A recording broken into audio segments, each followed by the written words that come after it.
Hello, viewers. Good morning and welcome to Tech Simplified TV and a very warm welcome to the Semiconductor podcast. Today, our guest is Dr. Meri Helle from Finland. She is a semiconductor entrepreneur since 2015 and in 2025, she will start working and already started working on her third venture. So she is continuously connected with semiconductor manufacturing. And in my life, I was always eager to talk to someone who is involved in semiconductor manufacturing, chip manufacturing. And this is the first time I'm talking to someone. So Oh, obviously, I'm welcome. really happy and excited. Welcome, Mary. Thank you for accepting our invitation. So mm, I would Yes. start. Yeah, tell us how you are feeling. Oh, thank you very much. I'm really delighted to join and also having a lady and from India interviewing. I think this is just wonderful, and I'm so pleased to talk about semiconductor manufacturing.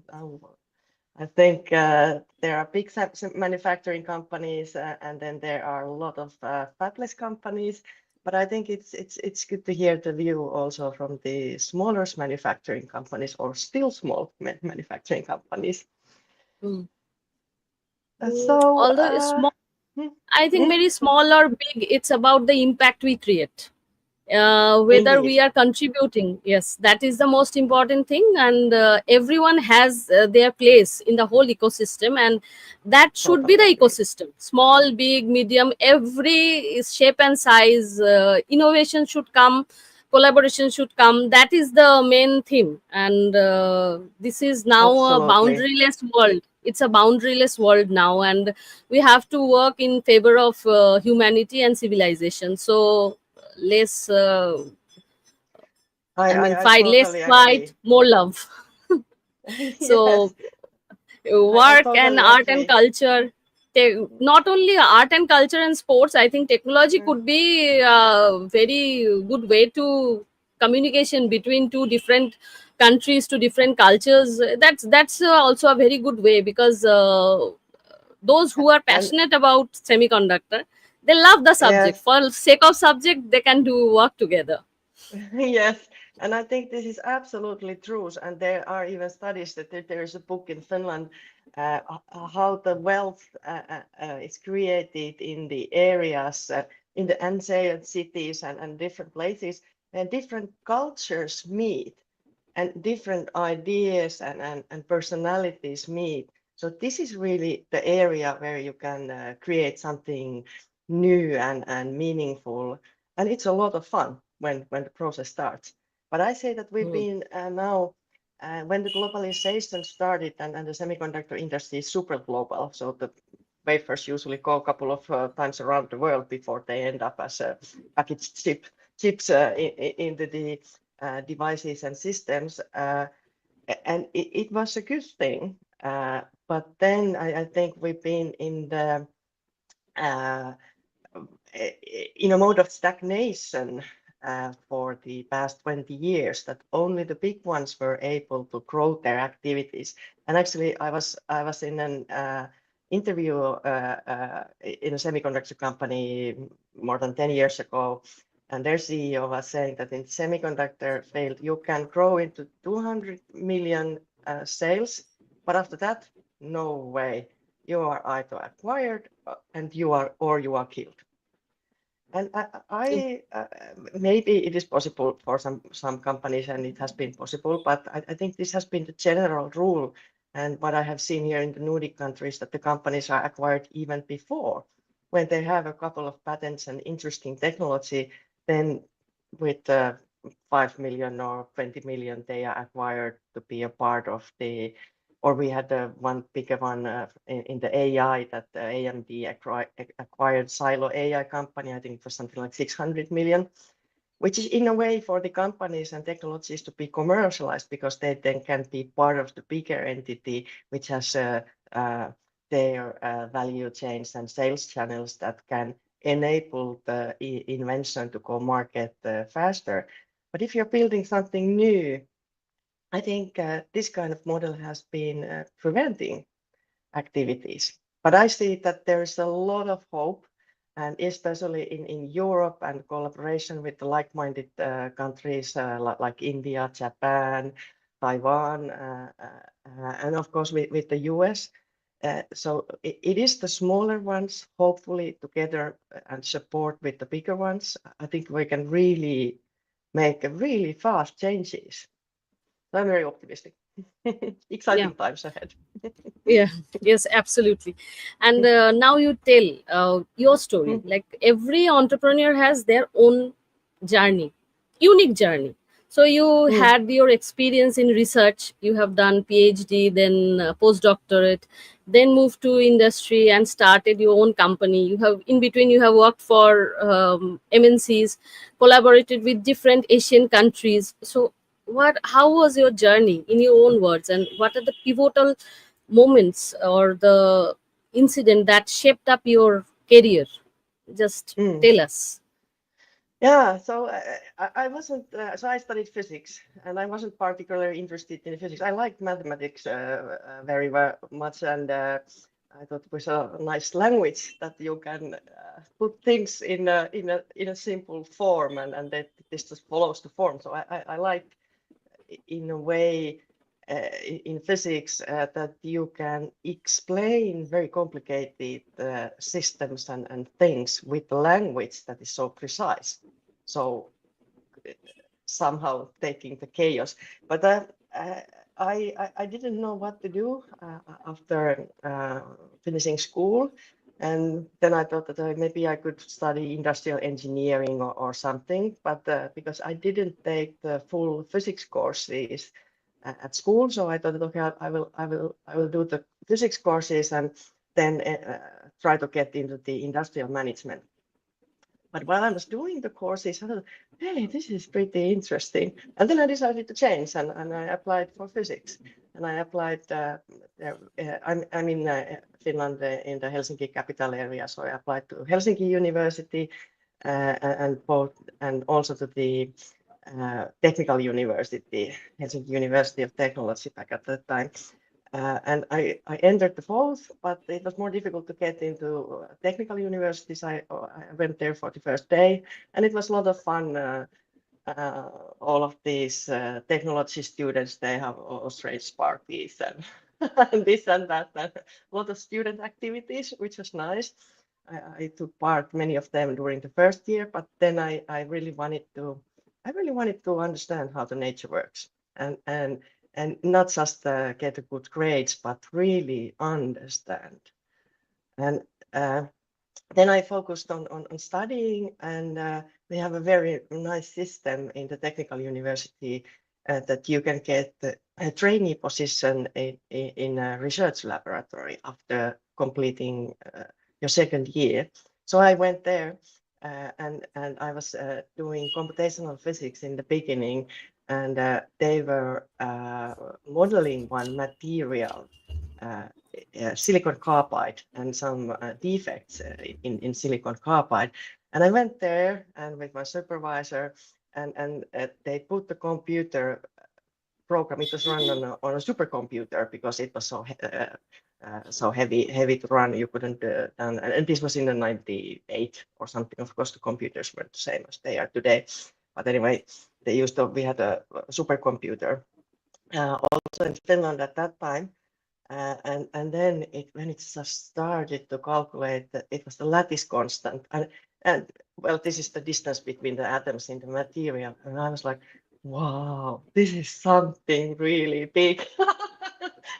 but I was there. I was there actually.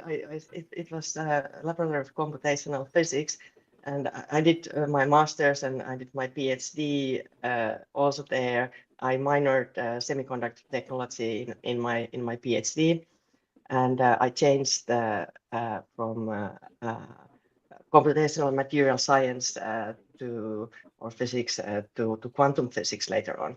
So I started to work with quantum dots. So these are and those days or the ones that I was working with. So they are in two-dimensional electron gas. They are combined between the interface, and when you put the electrodes, you can also not just confine them in the interface. So it was gallium arsenide, aluminum gallium arsenide heterostructures.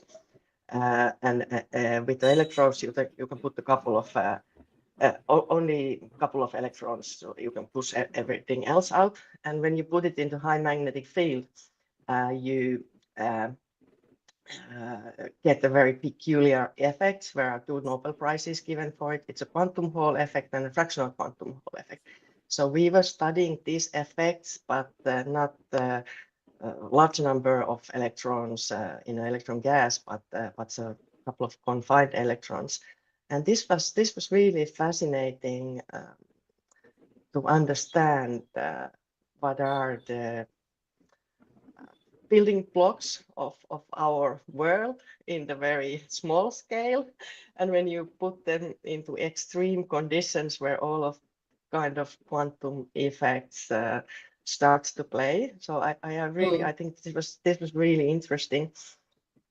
And then at that time, because I was doing simulations and trying to understand it from theoretical physics point of view or from computational physics, at the same time in Delft University, there was Charles Marcus and Leo Kovenhoven who were doing measurements, exactly similar systems. So I was so pleased. So it was a lot of fun, of course, not always easy, because it is they are really wonderful people, but the people in science, they can be a bit edgy and have their own character, so not always easy. But I think this is also a great learning experience, how you cope yourself. So I think it was also very good, and I just finished this and then I think about. But then I joined the low temperature laboratory. It's actually the same university, changed the name from Helsinki University of Technology to Aalto University. And I joined the experimental physics group working with superconducting nanoelectronics and different types of quantum systems. And that was super fascinating. I really loved that. And working in the clean room, fabricating these devices, and then measuring them ultra low temperatures and with very high frequencies, RF or microwave measurements. So it was a lot of learning, a lot of new. And then at that time, maybe still, that if you want to apply for a professorship, you need to have a postdoc position abroad also. So I sent the application and I got an interview to Berkeley, which would have been a very good group and very, very interesting. But because I had 2 children after my PhD, then living with children and no clue if my husband would get a job, and childcare is extremely expensive there. In Finland, it's very affordable, maybe 200-300 euros per person, so it's heavily subsidized so that women can go to work. But in the US, I think it's something like 3,000 per child. So you would need to have a quite high income to be able to support that. And then I thought that, or I had actually one of my managers. Then I was able to find one Marie Curie grant that could have supported coming back and maybe made it easier. But then I didn't get support for that, and then I was like, what the hell do I do here? Why don't I leave if this is so complicated? And then exactly at the same day, I actually met my former colleagues who were working for Nokia Research Center, and just, hey guys, I just made a decision that I want to leave academia.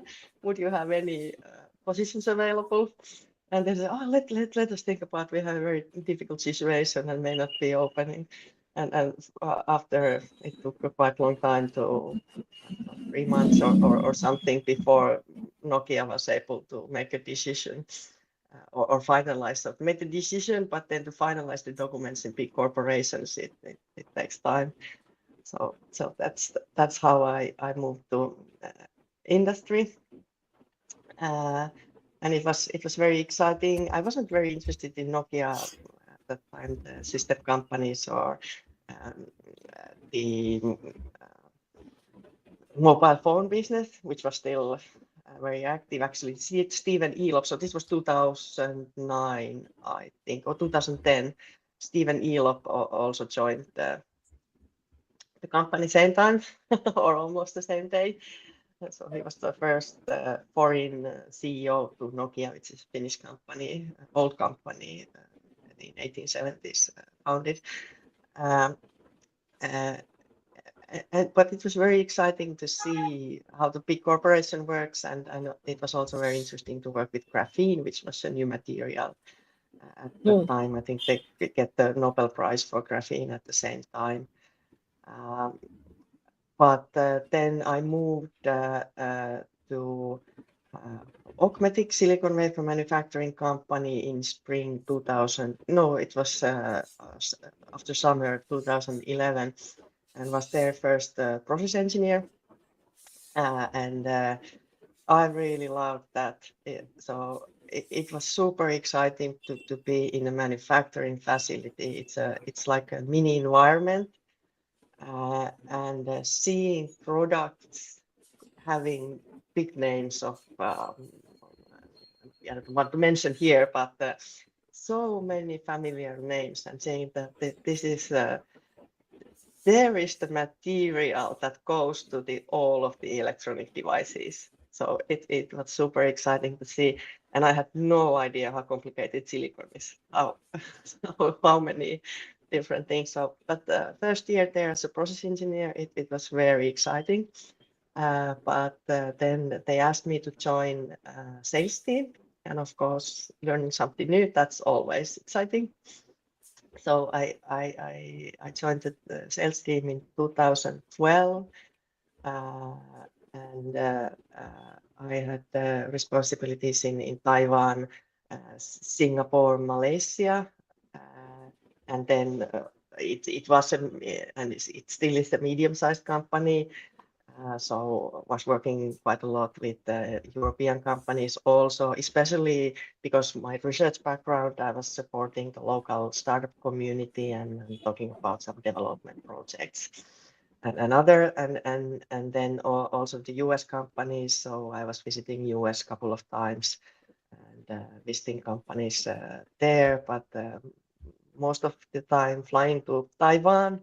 And I was also really excited to be in Taiwan and hear about from our partners there. We had a sales partner or agent there, hear about the Taiwan. So I've been always interested to learn about the cultures, not just technology, but because people make the businesses, people develop the technologies, people make the things, and what makes people tick and what do they think about, and so this has been. But then I really enjoyed. I was between the customers and then our manufacturing facilities, or sometimes I was there just checking that all the manufacturing steps, because some of the silicon wafers, they were quite complicated, that it was silicon and insulator or even some buried cavities or some intermediate layers, and you have to think about very carefully. So I was in the production line checking that these R&D lots are really manufactured right way. And sometimes I was just there in the packaging area, just checking that the right color stickers go to the cardboard boxes, because when they go to a big facility and they have the production and then an R&D, so just to check that the right color stickers ends up the wafers to the right place. Uh, so this was very exciting, but then so they invited me to an interview. Was it in 2013? And I wasn't very interested in that position. But then I started to think, what do I want to do when I grow up? Or in the longer term. And I really fell in love with the semiconductor industry while working for Augmetic. So I knew that this is the place. Here I want to stay. And this is when you have seen the supply chain from inside, it is a miracle that we have the mobile phones, handheld computers that you can stream videos and communicate to the other side of the world. It's a miracle, and it is the technology which is so advanced and how they are put together, but it's a miracle that people put it together and seeing so many different companies, and we have very safe cars, and seeing the automotive requirements, how difficult it is with all the safety precautions. But it's a wonderful miracle. So I really wanted to be inside it. But because Finland is a small country and we don't have too many companies here, so then the choice was that hey, why don't we start our own company? And the idea was that because there is the shared clean room called Micronova Clean Rooms. It's operated by Aalto University and DTT Technical Research Center of Finland. And they rent the equipment with an hourly rate. And I and my co-founder colleagues, they had seen how difficult it is for the industry to speak the same language with the research people and utilize this. So we thought that if we would found a company that would make it easier. And that's what we did. We didn't have any investors for the company for the 8-year journey. We just found some customers, started to process wafers in the clean room, and also participated some R&D projects. And for a couple of years, we had something like 700,000 sales. So it was we were super proud, and the technologies that we did, we were working with very different materials and different applications, from medical to RF and some other somebody that required some processing that wasn't easily available, and they can be available in the RTOs, but they may not be so business oriented or see really the business needs. So I think there was quite nice demand. We didn't do much marketing. People just walked in. And I'm especially proud for our piezo activities, also for RF filters, which is a big market, but also for biosensors. And we did integrate these complicated scandium aluminum nitride piezo devices, or the full stacks, also on top of a CMOS wafer, so making the openings to the pads. So I was really pleased and really proud of the team. We were 8 people at most, and 3 co-founders. So this is, I don't know if you have some questions from the journey. Yeah, I mean, very fascinating journey. Your first love was basically material science, materials, how they work, what's their, Yes.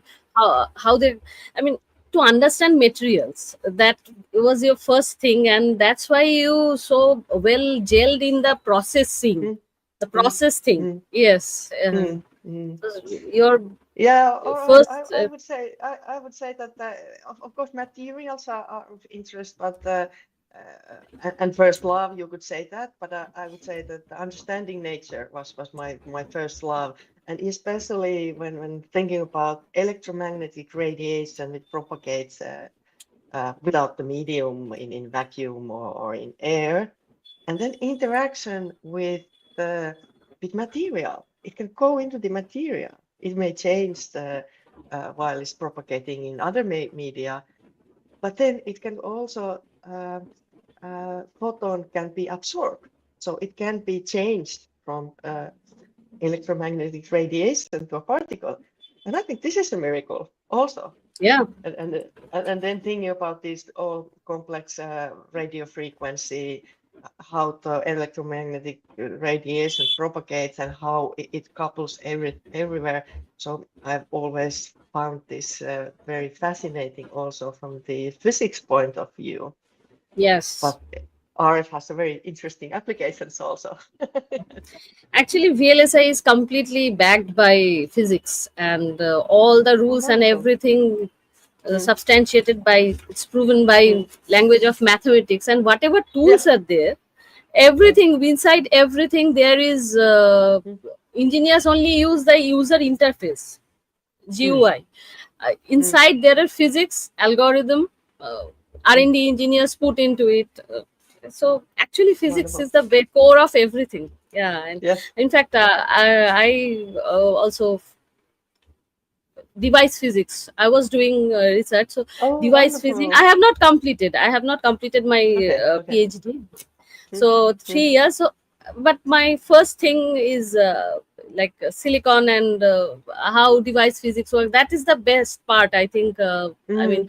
throughout my Absolutely. academic journey, masters Yeah. was my favorite 2 years, because in our Mm. university they teaches us a lot of about solid state physics, semiconductor, Oh, 3 wonderful. 5 semiconductor, all types of semiconductors. So Wonderful. I Yeah, always enjoyed these 2 years. Very yeah, fascinating. I cannot. I mean, I'm still in awe of that subject. I don't know. I every time I find it so yeah, fascinating. The semiconductor thing. yes. It's so super cool. So Absolutely. I mean, your career, the way you navigated, you have faced a Mm. lot of challenges. Entrepreneurship has Mm. its own type of challenge. Do you ever faced any challenge because of your gender, because you are a woman? Have you ever faced, Uh, because last episode, in my last episode, someone okay. talked about this, because in our country, a lady who is helping her husband in building a company facing Mm. the problem, because many comments are coming, why you are on Mm. the work front, you must stay at home, kind of words are coming. So I thought, because Mm. you have crossed a long path, so have you ever faced, because of Mm. this, because you are woman, any biasness, I, any challenge, special challenge? uh, I would probably say no, but Great. I usually how view things is that there are opportunities and we have a surrounding environment. And then there might be some challenges and opportunities. And we are where we are. And when I started studying physics, we were something like 100 or maybe 90 or something like that. And I think we were, what were we, something like 8 women or girls. So something like 10%. And then this has been usually the case. And I guess when I don't know if you count the percentages of female professors, if it's lower, could be. I don't know the statistics, but for me it has been always quite natural. After the school, I go to the school if there's not I'm the only woman there. That's just the normal. So, and I'm No. thinking it is what it is, and I have used it for my advantage because people may remember me better because hey, that was the only lady. So, and uh, and I don't know if it's about the personality or so I was a bit insecure when I started studying, but then having gone through having the PhD, having had the challenges in the postdoc, uh, I started to be pretty tough. So so all nonsense stuff like and and I I I really haven't. I can't think. Maybe the only one was when I was applying the uh, uh, applying a postdoc from Berkeley, and then thinking about, and my husband said that yes, he's interested to come, but he doesn't want to stay home with children. And then whether he could find a job, or if I get the job, if he could find a job, and then we could afford to the childcare, because somebody needs to take care of the children.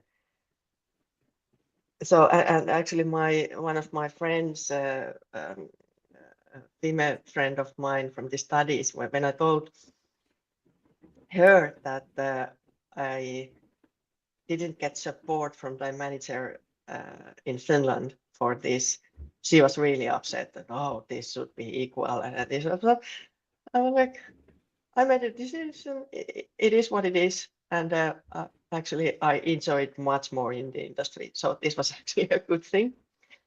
But but there might be other biases and gender biases. And what I have, so I think it is super important to surround yourself with the right people. So people Yes. who share your values and you have a good understanding where are you going. And for the past, until last autumn, I would say that I've been always struggling with it. Absolutely amazing people, but either we have had different goals, different values, or then how we conduct activities. So, and because this is such a difficult field and we need really brilliant people, and sometimes brilliant people lack a little bit of social skills. So I have had this, I wouldn't say them classes. I remember with one person, uh, uh, and I have learned to trust my way is the right way. It's right way for me. It may not be right way for others, but I have Mhm. learned how to listen myself, and I would never compromise my values. But I made compromises on that. For example, with the previous company, that others had the majority of the shares, and then I was saying that, hey, I think we should do this. And then they explained me that no, this is not what we should do. And then I was like, okay, we'll do what you want.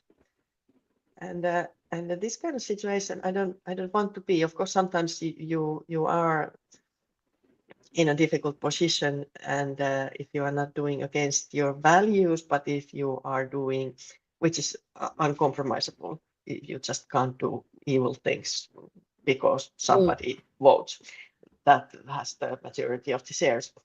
But doing things which I don't find essential at the moment, but the others find. So, and this is my goal now, to work with people where we not only share the values, but also share the view, what are our goals, where are we going, and if we need to change the path where we are going, we can discuss it together without voting someone down. Okay, that's a good thing. Mm, Yeah, it's true. I mean, especially for mm, women in every country, it mm, seems that because caring for the child is women are much more nature build us in that way. So yeah, that's a phase we have to do it if wonderful we face. want a wonderful face. Yeah, Yeah, obviously. I still, my daughter is 9 now, so I still yeah, miss those days when she was a toddler. So first yeah, started to talk, started to walk. So yes, yeah, it's a tough time, but yeah. always to cherish that one because that's very unique. I mean, Mm, our male mm, counterpart can never have this feeling. Growing alive mm, in your body and then spending time, it's a different kind of bonding. It might be mm, some people find it cliche, but it's true. It's very true. And Mm, mm, well, we embrace that thing, every woman embrace that thing mm, with mm, happiness and smile. I think the journey will become mm. easier for everyone. So yes, Yes. that is the part. Yeah, we are built in that way. Nature has built us in that way, and again, we have Mm. to balance the work. So you are quite a good example of that. Yes, that's. I mean, how you cope up with your struggle, because entrepreneurship has huge kind of struggle. So Yes. So, how you cope up, and uh, so I, what I, you I I did in your think struggling days. entrepreneurship has been really, it's my thing. And the most important thing is the freedom. You can make bad decisions, but at least you did the bad decisions and nobody else. and and like founder of TSMC, Morris Chang, said that you need to learn and think. So thinking is a very important part, but when challenges come, you shouldn't be alone.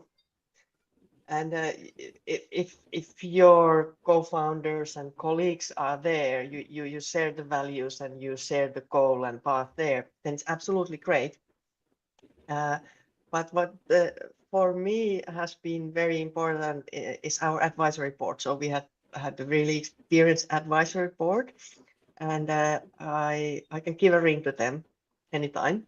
Uh, and then they are their support, their words, hearing another opinion from a person who has been retired some time ago, but knows semiconductor industry.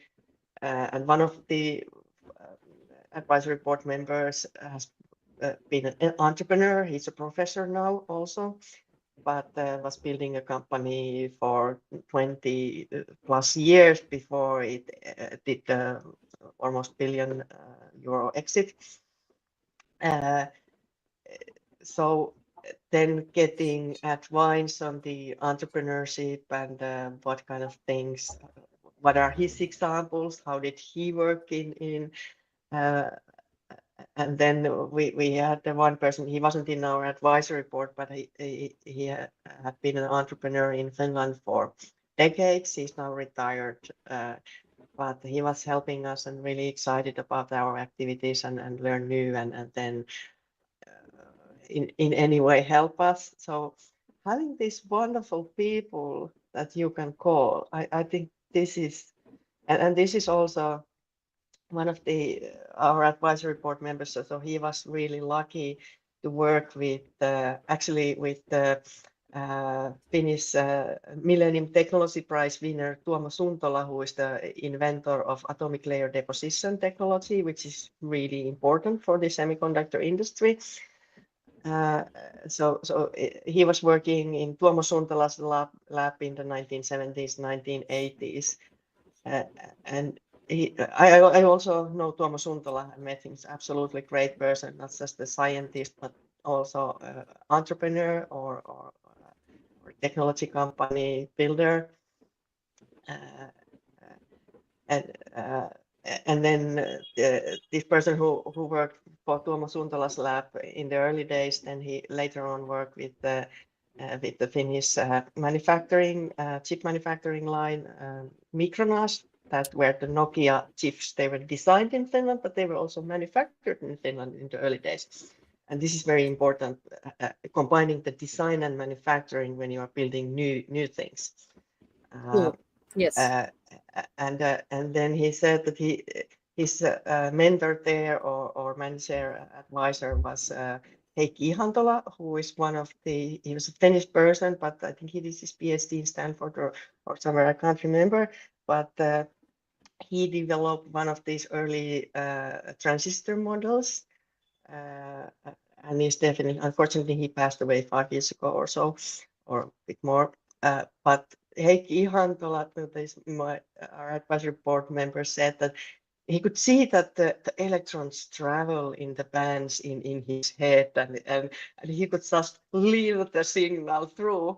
So he was saying that having these kind of mentors and people work with this is really amazing. And for Yes. me, of course, I've seen great professors who really have a great understanding, but I really admire people who can understand both technology and build business, because this is how you change the world. And Yes. and for me, coping the difficult situations is, well, my grandfather used to say that if you have a difficult situation, first you eat, then you sleep, and then you think about it again. So this is of course the number one. just just take it back, don't do anything immediately. Just think about it for a while, rest, eat something, but then give a ring to a person that Good. gives That's some a advice. very wise suggestion, because a hungry man is an angry man. First, you uh, Yes, calm down your absolutely. stomach, then take rest, settle down, and then Yes, think. Actually, that is the yes. Otherwise, the decision might be, I mean, in, taken in haste is not right decision. Always indeed, very reactive response is not reactive decision is not good. That's a very wise indeed. decision.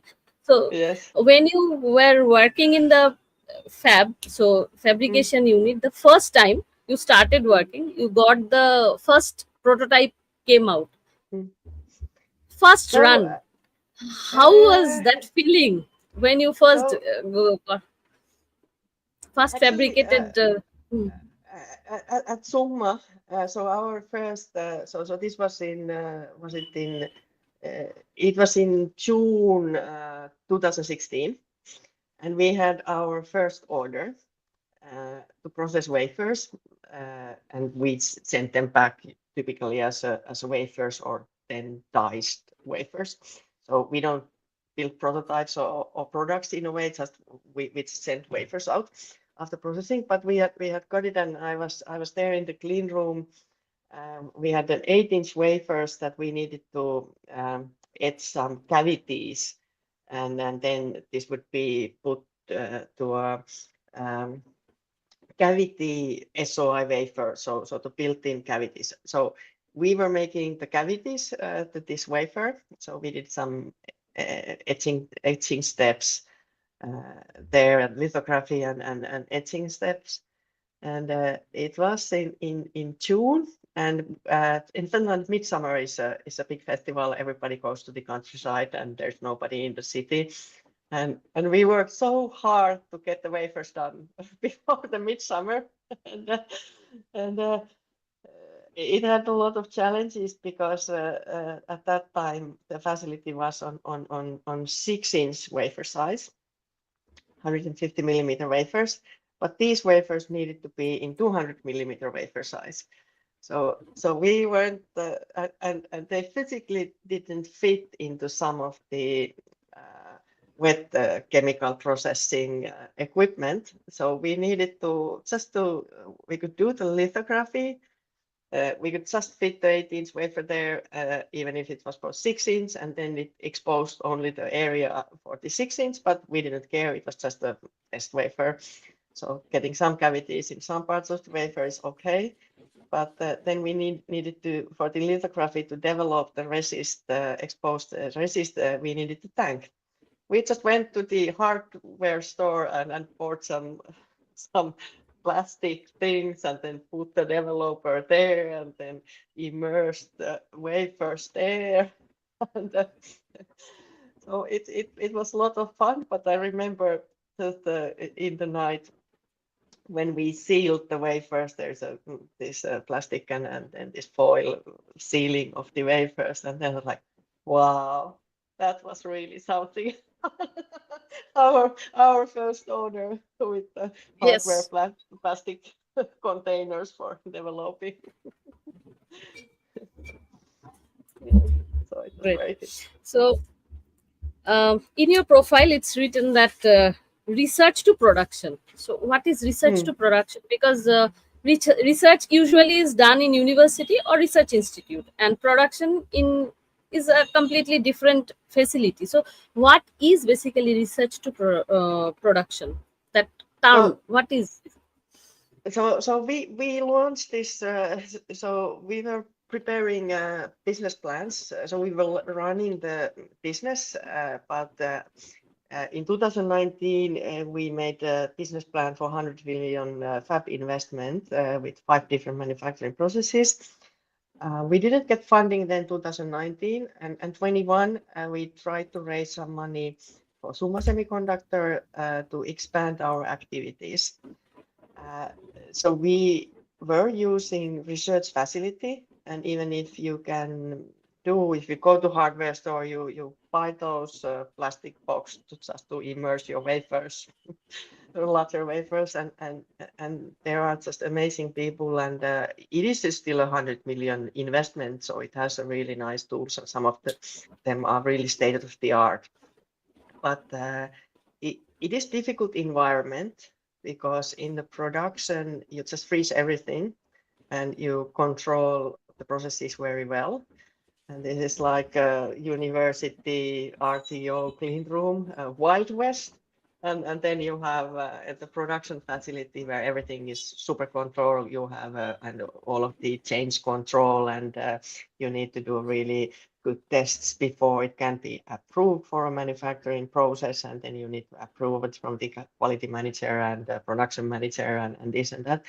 And it should be like this. Because these products are ending maybe into the cars, or even if the consumer electronics, it is good for the business and the yields, and then you need to have a stability. But if you just keep the stability, then you can never create new. And so there is a huge gap from both from the technology maturity and the volumes, but the level of, well, I would say the maturity and meaning the manufacturing, both from the technology, but also from the, how would I say, with the documentation and control, change control and others. So our proposition was that because this part is missing, and the companies can do internally this engineering part, which is a significant amount of work. If you find it in the university lab that, hey, we have a nice invention here that is new material, then you take this process, and typically many companies say this, that in more than more in the specialty semiconductors, it takes 7 years from industrial prototype to production. And this is usually it. But our proposition is that we could shorten this time to by 2 years. So let's say that we take 5 years, which is quite fast, and we could take out 2 years. And thinking about if a company wants to commercialize something, and if it takes 5 years, they have to pay salaries of everybody and develop and then discuss and this and that and that.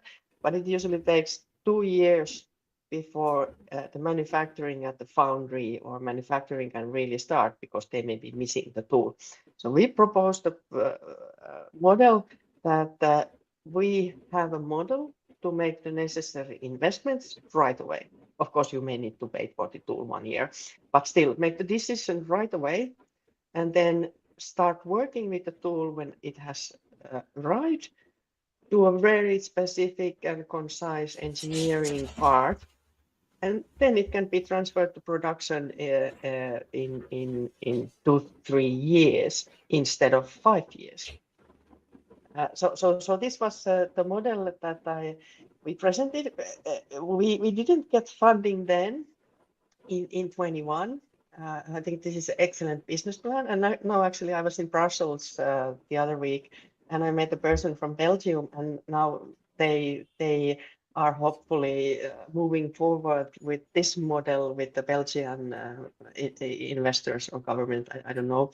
And we probably have a call with them, and I can of course share the business plans and what are our thoughts, because I think this is really important to enable the engineering, bridge the gap.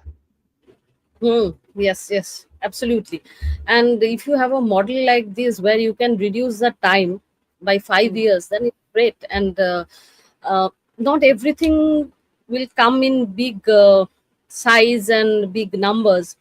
In mm, I mean, what we are developing in laboratory, in labs, if mm, that is moved quite faster to the production, mm, and mm, if the first 2 3 batches are very successful, then it's a mm. more bigger production, more orders. It could be a sustainable model. It's really good. Indeed, indeed. Hope And I think and hope you get the necessary funding for that. It will be a yeah, new well, thing. we are not applying anymore. We have a different model now, but hopefully the Belgian company will get it. But I think the problem is that the industry and research they parted.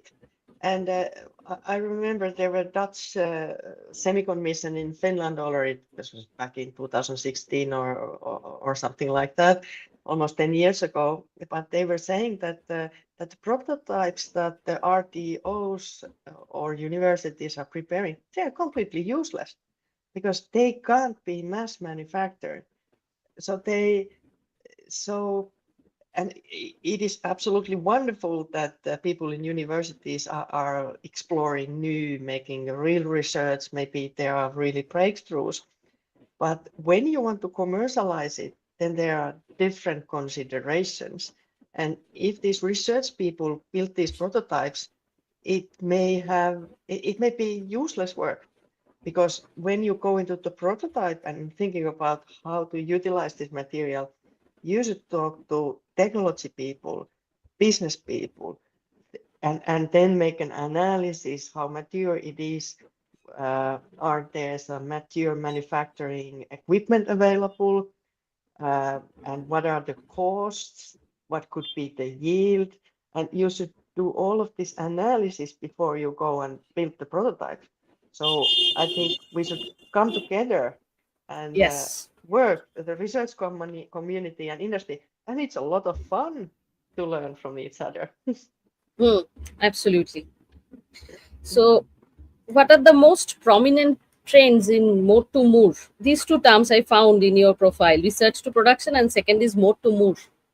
Okay, well, it's just so we have had Moore's law, so transistors are shrinking, and we have a Hmm. memory where that have been also shrinking, and this is sometimes described as more of more. So it continues, which is good. But then everything else is more than more. So we have sensors, we have radio frequency devices, we have power management devices, uh, and now we have photonics, and now we also have uh, advanced packaging, 3D integration, heterogeneous integration, Hmm. chiplets, where you start to Triplets. put different chip functionalities together with Hmm. some vias or interconnects. So this is the Wild West, and and uh, and in Moore's law and memory, they have been following standards and evolving. But in more than more, it may be that you are using materials like gallium arsenide or gallium nitride, silicon carbide, even diamond, or you are using silicon for sensors, CMOS image sensors, or some IGBT power management devices. So, and these require very different wafer sizes. There's no way that you can get a 300 millimeter diamond, even, uh, uh, and they have very different manufacturing processes. But and for example, it is I was participating in the Millennium Technology Prize winners lecture. So Jayant Paliga, or Indian originally, but he's the inventor of insulated gate bipolar transistor, and it was commercialized in General Electric back in the 1980s. And he, in his presentation, said that probably 2/3 of the electricity consumption goes to electric drives, electric motors. And if we can make So if you have from your plug, it's well, here is 220 volts, and then you need Mm. to convert it to a lower current. And every time you convert either voltage or frequency, there is a loss. But Mm. then how efficiently you do that, that makes a huge impact on electricity consumption. And Okay. but when talking about the products, it's not just about the capabilities, but it's also reliability. So people have been using silicon in power management for 50 years, and changing to a new materials is very scary. What happens to the reliability if you send all your devices out and suddenly there is a failure mechanism that you didn't know? That's very scary for business people. But Absolutely. but this could enable huge change for a better world for us. Anytime you introduce a new material, this risk is always there, and gradually, how much we know and what is beyond our knowledge is always a risk factor that Indeed. probably we don't. A few days back, I was listening to a great professor from our country. He was Mhm, for young minds. He was describing about risk five. That these are mhm. the combinations. You might have heard his name, Professor Kamakoti, a very big name Okay. in India Mhm. from IIT Madras. He's the director of IIT Okay. Madras. Oh, So he was wonderful. explaining students that if these are the combinations we know how Mhm. it works, but we don't know completely how it could fail. It's Yeah. that is a Yeah. beyond our knowledge. Indeed. Huh. That is the scary part, and that is the adventurous part. I would say that's the Yeah. adventure. Absolutely. We are always walking on that thin line that might work, might not work. Yes. Always, it's that is the Yes. risk taking at the same time. Yes. So Mhm. I mean, there are so many new trends are coming up. So according to you, which trends will be ruling in case of microelectronics and photonics that will rule the world in coming days? Which are the So, trends? so I say that we have lived through this rule of big one's time now for 20 years. Globalization was good. You could focus on certain areas in certain things, and then it was good for everybody. And of course, lowering the costs was also a big part, but still, distributing the knowledge around the globe. I think it's great because we need the greatest minds, and not just the greatest minds, but also people who are passionate to build these, passionate to solve the challenging problems. But uh, and I've been studying a little bit of history, of course, studying how TSMC got started because we are a manufacturing company, and it has been a great inspiration for me. But also studying Nokia because I'm from Finland, and they saw in the 1970s that electronics will change the world. And their choice, then they had TVs, and they even had the Wellington's rubber boots and toilet tissue, and so this was a really company with the many divisions at that time. But they chose then the mobile phones and were really pushing it. But how it was built, it was really an ecosystem.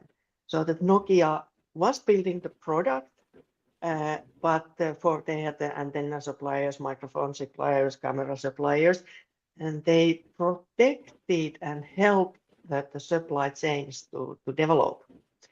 So I see that our company could be helping there. We are just manufacturing company, so uh, but if we need a certain technology, and we only want to work with technologies that are mature enough, because we need to work with technologies that can be commercialized fast. But we could be enabler and letting different technology vendors be part of this. And that's way, with the collective effort, we could enter the market much faster than with the traditional way that you have a big TSMC and then you have a fabless community, and then they either take or leave uh, that standard process that they are offering there. And of course, this standard process and big volumes are super important for the world, and it should continue. But when you want to introduce something new, I think you need a special environment, and actually having less people and maybe even less money is better. So that you really focus on essential things, and it's not just that some superior couple of steps up will say that, hey, now you work with piezo devices, work hard, deliver these results, but it's about passion of people and different companies to make this happen. Like water, it really finds its way through even narrow holes, and you try to make a dance and block the wet water. But this is really the way that I think will be changing. And I don't see that, and then I've heard that the big companies in the US, their boards and managements also saying that this doesn't happen in Taiwan. But the best place to happen is in Finland, because we already have an experience. We have a history between Sweden and Russia. We always have to find our way. Now we got a bit lazy after the success of Nokia, but I think we still have it in our back of our heads and DNA that you just have to find a way. And that's why I think that we have a great engineers, great inventions, great people. If we can start to work together and start work together with the global partners, and of course we are quite few people, 5.5 million, and of course we need good partners. And what couldn't be the best place? It's in India, that you have a great education system, absolutely wonderful people, uh, and most importantly, the willingness to change the world, willingness to enable semiconductors, and the microelectronics and photonics. They are the key how to build a sustainable future. So I think. Well, we have a lot of hope. We just do it now together. Mm. So, I mean, what is your take on AI? Is AI is somehow impacting fabrication technology? Is it included in any Uh, steps or AI I, I incorporated? I see it as a tool. We have now computers and mobile phones. I don't do calculations with pen and paper anymore. Well, sometimes I do, but still. uh, and AI is one tool. It can be a powerful tool, but I haven't been testing it too much myself, and I have heard that the younger generation, they don't want to use it because it's so energy hungry.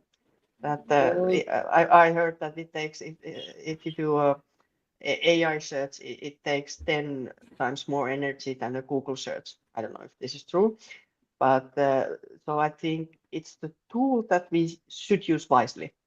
But I oh, also met a Canadian startup that were really focusing on semiconductor process data.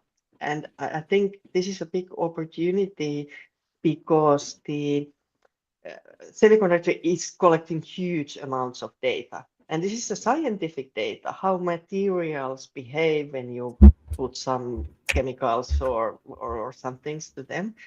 And, and this can be very useful data for yield optimization and even making a significant process improvements. So I see this as an opportunity, and we have discussed with our team, our third company, that maybe we could hire a data scientist or something to think about what is the data that could be useful for us. But it's a tool. yeah. So, people who are involved in this fabrication technology, they also need to upskill themselves for this AI.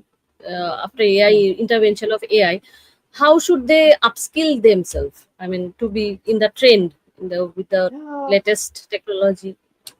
yeah. Any People special say thing that that it? for process engineers, you need to take physics, chemistry, material science degree, Hmm. which usually takes 5 years.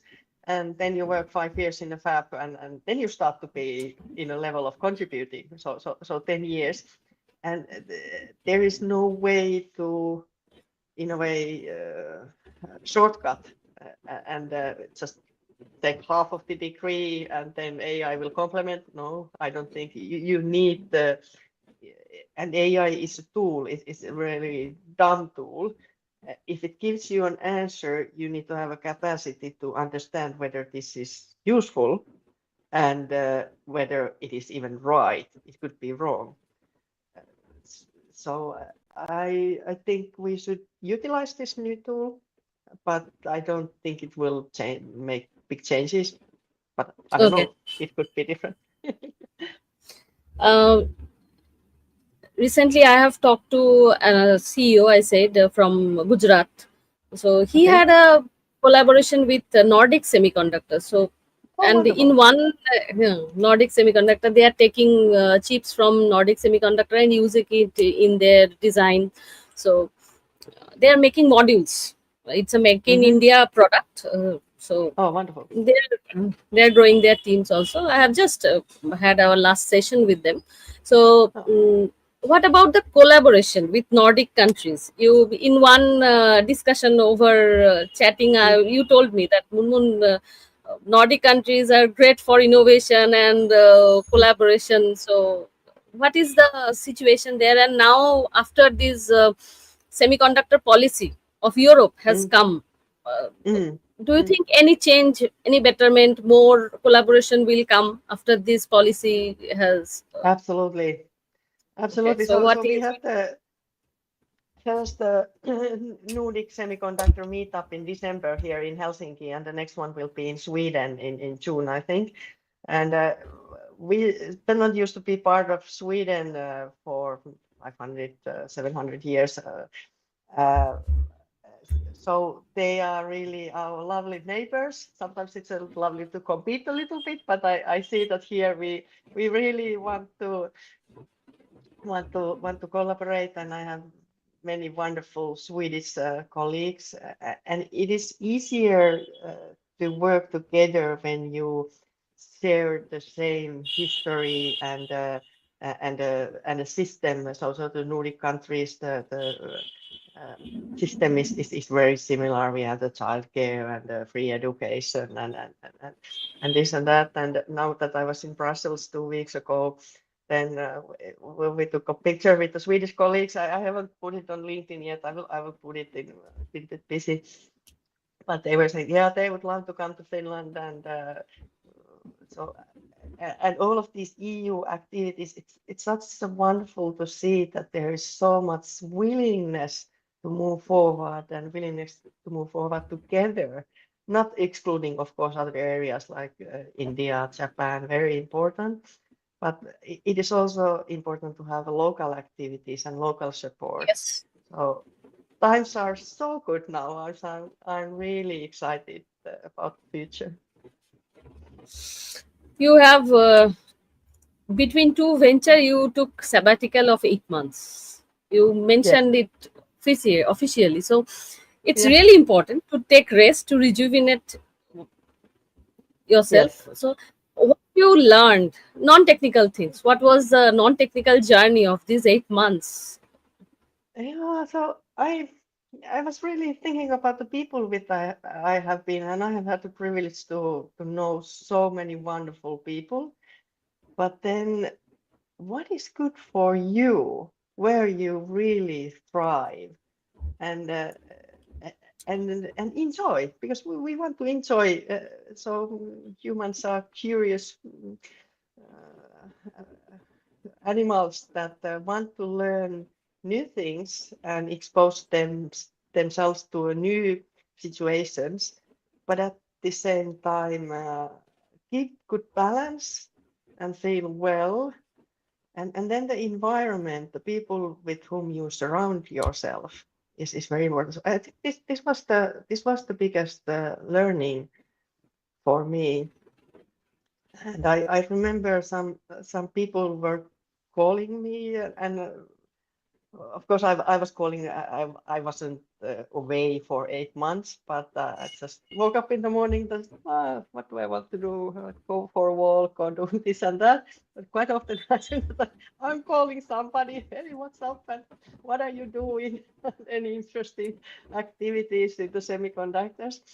But then I also learned that some people, even if we may have a very similar view for the longer term, then what are the activities to build a path there?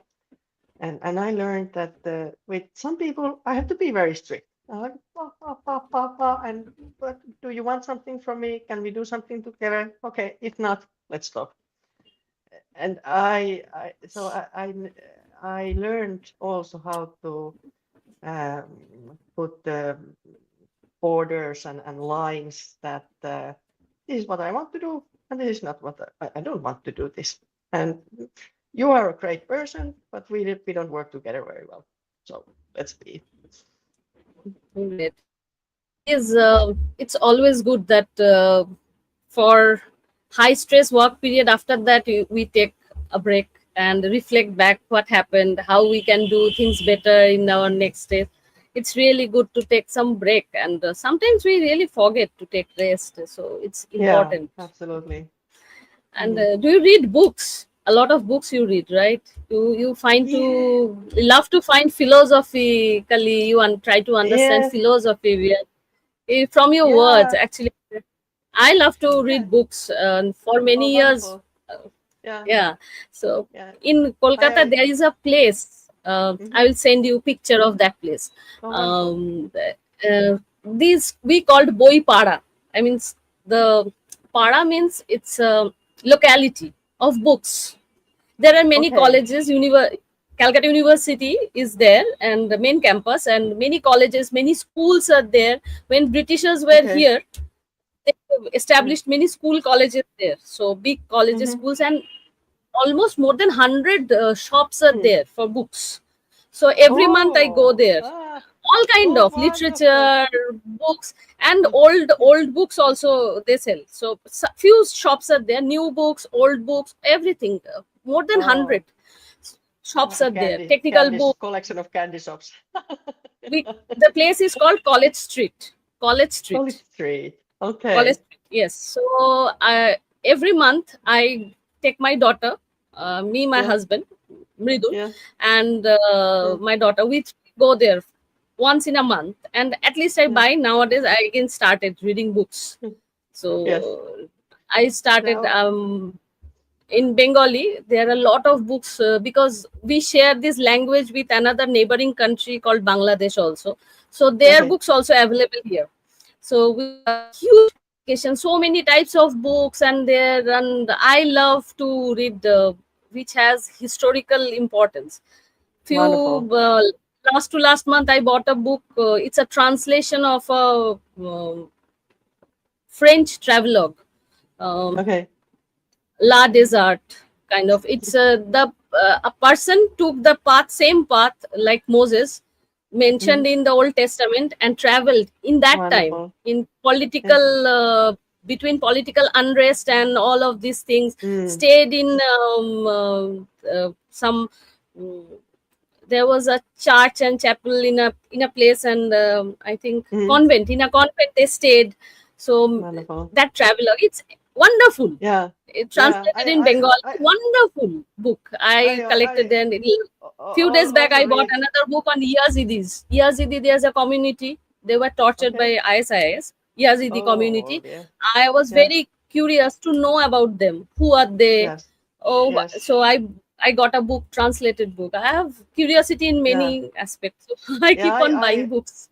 I also share passion for books, and also I love historical novels because I Yes. try I like to read fiction, but I need to, and I like to go to the past via these books and think about how it was in the middle of historical events.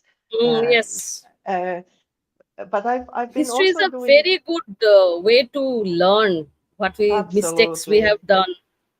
We And should I not remember repeat the same mistake. when I first time went to Taiwan, I wanted to buy. I bought actually two Taiwanese authors' books. Unfortunately, Amazon didn't ship them into Finland, so I was on a business trip in the US, and then I could get the books into the hotel while on a business trip in the US. And but reading the fiction also from different parts of the world and different history, and it was very interesting for me because for the Second World War I have only read the Western perspective, but now I was reading the Taiwanese perspective and what happened with the uh, and for example, or maybe I don't go there, but the libraries and bookshops, they are like candy shops to me. I'm like, oh wow. But now Yes. I've been quite busy building the new business, so I see that I have these piles of books that I bought, and then I start them. Oh wow! But then now I should find more time to read and complete them. And maybe I could mention a couple of books briefly. Um, the history of Nokia, there's a book called Ringtone. So, but I've been only now reading what led to the success building. So let's see what comes towards the end, how we ruined it here, lost the mobile phone business.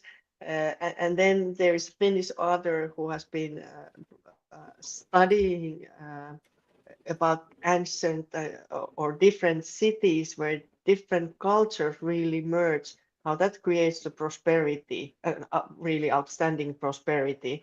So this is where I believe, and what I believe in, and also getting some evidence from that book. That would be great. I should finish it soon, but maybe from the business book side. So Jim Collins's books, Built to Last, Good to Great, How the Mighty Fall. I think he has been a really inspiration because I have a scientific education. So having the facts and research results backing your analysis is very important. And his conclusions are really good because I think that you should have some passion, unchanging philosophy or culture that creates successful companies for long term, and this is where I want to go, or the Japanese philosophies. Uh, I just love that, and Jim Collins's books are really supporting this thinking line. But via books, you can travel to different places from your home couch Yes. and then just digest it a little bit and put part of your system. So this is really wonderful.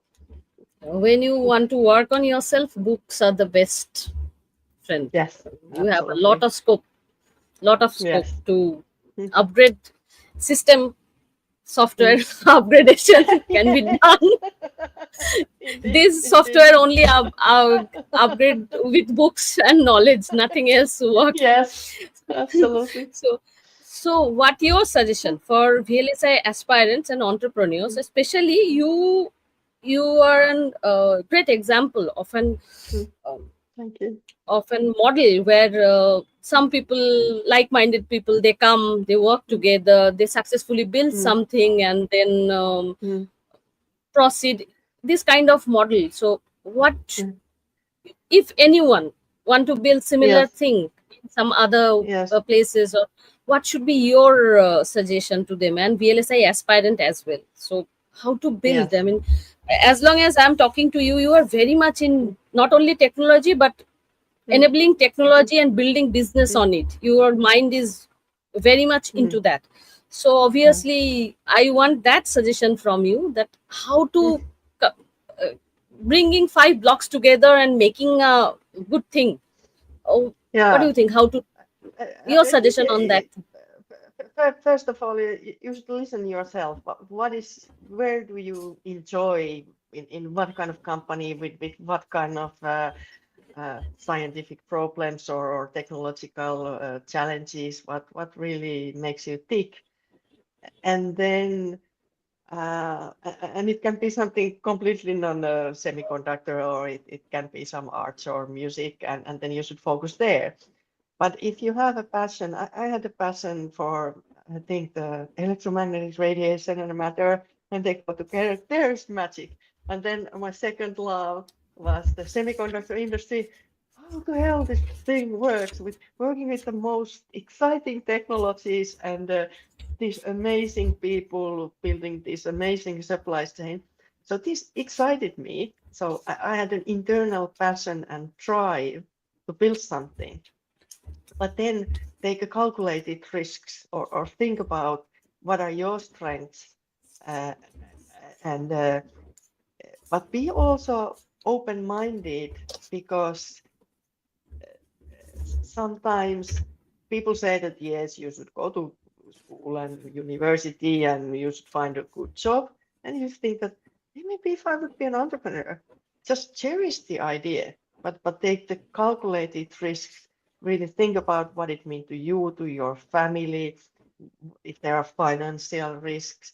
But then if you can take the step, just take it. It's so much fun to learn and experiment and be judge of yourself. But just listen to yourself and be brave. Yeah, take the steps. I Yeah, guess this is. everyone. I mean, I'm talking to some startup CEOs, owners. So Mm, everyone, they are mm, facing a lot of challenges, and I would say each of mm. them, they're braveheart. They are Yeah, doing so collaborations yeah, and trying to find collaborations and challenges every day. People, I yes, mean, when you are surrounded by such people, even you get mm, some strength in your yes. mind. Okay, many people are doing. Okay, I can also follow my passion. Yes, Yes, it's but yes, this is it's good also time. important to surround yourself with good people or people Yes, that's because the challenging times will come and you need support. You can't do anything alone. yes, So absolutely, absolutely, absolutely. That's great. I mean, Mary, it's great. We had hour long converse, more than 1.5 hour. oh I mean, dear, time flies. time flies. It's so good to talk to you because this is first time I'm Wonderful. talking to someone who has worked on this process, and even I have a love for electrons, so that's why I'm Yeah. in electronics. Yes. I Wonderful. don't I cannot forget electrons. They are lovely little Yeah, particles, they are so lovely. they are Absolutely. lovely. So they are like so I just love being in VLSI and electronics. So and mostly I was in design. So I have talked to Mm, people from mm, design background, and this is mm. first time I'm talking to someone who is from Okay. manufacturing. Yeah. Back. It's amazing. Yeah. I mean, it's Yeah. amazing, and we Yeah. share our common interest of books and history. Again, Yes. I will one day Wonderful. again we'll sync up and we'll talk. That's Yes. amazing. One day. So Yes. Let's meet. it's amazing. So I'll say that all the best for your new venture and hope Thank you it very much. creates the kind of model you are trying to create. Mm, Obviously, there is scope for everyone, and every mm, model should mm, be there, present side by mm, side to mm. everyone. We are different. Indeed. Our model, should, yes, this Absolutely. diversity should be there. It's very Absolutely. encouraging for everyone, every country, Mm, and those who are watching, just mm, look at the person I have just talked today more than mm, 1 hour. He's mm, mm, absolutely a perfect amalgamation of mm, technologist and mm, passionate technologist and businesswoman. mm. Just look at her. She is so Mm, balanced in both mm. with both the aspects. So you are great inspiration for many. And I thank you would say you very are. much, Mun. I think what you are doing is also absolutely important. We just need to spread out the message that this is important technology, but this is also really exciting. There are lovely electrons to be catch or caught.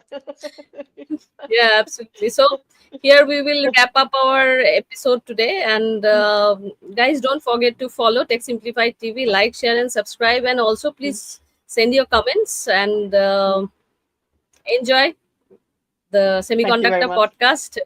Every episode, we celebrate technology and person related to say, technology and their stories, exciting, Mm, interesting stories. So mm. uh, that's we are concluding, and thank you for staying up to this point. And bye for today, viewers. Thank you. Thank you. Bye bye. Okay, bye.